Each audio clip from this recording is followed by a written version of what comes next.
Les amis, parlons un petit peu de la Cour pénale internationale dont le procureur souhaite émettre des mandats d'arrêt contre Benjamin Netanyahou, contre Gallant, je ne sais plus c'est quoi son prénom, Yoav Gallant je crois, et contre des dirigeants du Hamas. Alors, ce que pensent de tout ça les politiciens français, on s'en fout un peu, puisque leur parole vaut, si c'est pas zéro, c'est encore moins. Mais ce qui est intéressant, c'est de savoir ce qu'en pensent les États-Unis. Et donc, en l'occurrence, Joe Biden qui a déclaré que les États-Unis ne considéraient pas ce qui se passait à Gaza comme un génocide et rejetait les accusations du procureur de la Cour pénale internationale contre Israël. Et s'en est suivi le département d'État américain qui a clarifié la distinction entre la compétence de la Cour pénale internationale, qu'on va appeler CPI, sur les situations à Gaza et en Ukraine. Donc ils ont fait un distinguo entre les deux. Et donc selon les États-Unis, la compétence de la CPI s'applique lorsqu'au moins une des parties en conflit la reconnaît. Ni Israël ni la Palestine ne reconnaissent la compétence de la CPI, tandis que l'Ukraine, elle, d'après les États-Unis, la reconnaît. D'où la possibilité de poursuivre la Russie, mais pas Israël. C'est quand même recherché, hein. Et le département d'État a aussi souligné qu'Israël a manifesté une volonté de coopérer avec la CPI, malgré le refus antérieur des autorités israéliennes d'autoriser des enquêtes sur des violations potentielles du droit humanitaire à Gaza. Mais cette fameuse déclaration et cet avis du département d'État est contesté pour plusieurs raisons. Tout d'abord, la CPI s'adresse aux pays ou aux citoyens de pays qui acceptent sa compétence en signant et en ratifiant le fameux statut de Rome. Donc je vous laisserai aller regarder ce qu'est le statut de Rome. La Russie a signé le statut de Rome, mais ne l'a pas ratifié. Et a ensuite retiré sa signature. Et donc, ce qui fait qu'elle se soustrait complètement à la juridiction de la CPI. L'Ukraine a également signé le statut, mais sans le ratifier. Ensuite, ni Israël, ni les États-Unis, il y a aussi d'autres pays comme la Chine, l'Iran, la Turquie, ne reconnaissent la Cour pénale internationale. Donc c'est un petit peu fort quand même, hein, parce que les États-Unis ont signé le statut de Rome sous l'administration Clinton, mais l'ont retiré en 2002, il me semble, sous l'administration Bush, si je ne me trompe pas. Et en ce qui concerne la Palestine, et ça c'est super intéressant parce qu'il existe quand même une grosse complexité quant à sa définition et à sa reconnaissance en tant qu'État.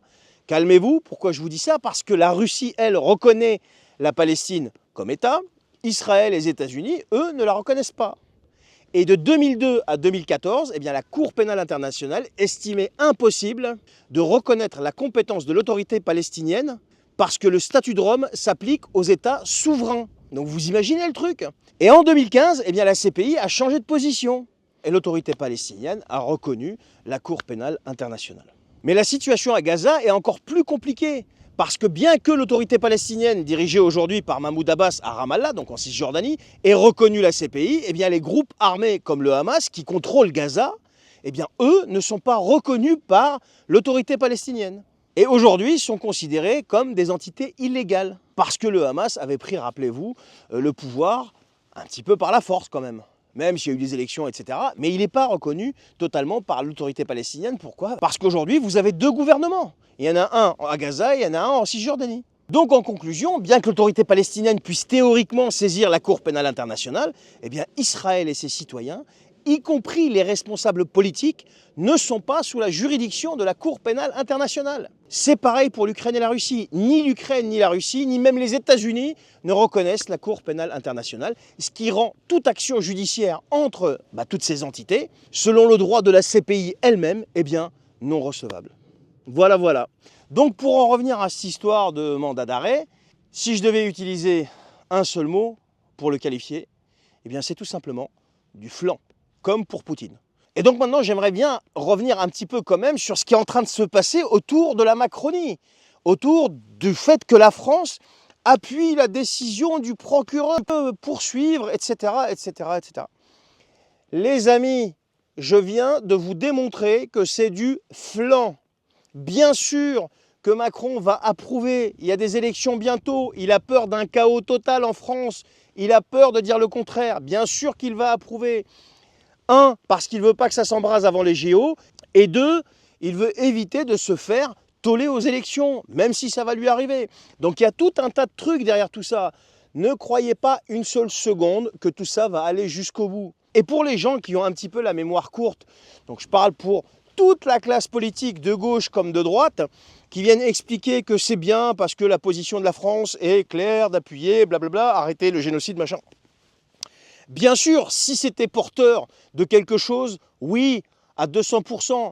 Et je suis le premier à dire stop, arrêtez ces massacres, c'est du grand n'importe quoi. C'est quelqu'un qui a vécu la guerre qui peut vous le dire ça. En tant qu'enfant, je l'ai vécu en tant qu'enfant moi. Je les prenais sur la gueule pendant 11 ans, de ma naissance jusqu'à mon départ en 89 au Liban, d'accord? Mais le problème, c'est pas ça aujourd'hui. Le problème, c'est que c'est du flanc et on est en train de vous faire tomber dans un piège qui est utilisé encore une fois, comme d'habitude, par qui vous savez, pour les raisons que je viens de vous évoquer. Donc encore une fois, ne vous laissez pas berner, ne vous laissez pas berner. Et tous les politiciens qui viennent expliquer aujourd'hui bravo Macron, vous avez compris, comme je vous l'avais dit pendant les rencontres Saint-Denis 1 et 2, quand ils sont tous acceptés de s'asseoir à la table de ce monsieur, qui sont ni plus ni moins tous que cul et chemise. Voilà ce que je peux dire là-dessus, après avoir fait mes petites recherches.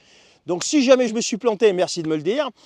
Si cette vidéo vous a plu, vous a appris quelque chose, merci de la commenter, liker, partager. Abonnez-vous à ce compte ou à cette chaîne YouTube ou partout où vous voyez cette vidéo, bien sûr, si vous le voulez. Sinon, je vous retrouve la prochaine fois et en attendant, portez-vous bien. À la prochaine. Ciao.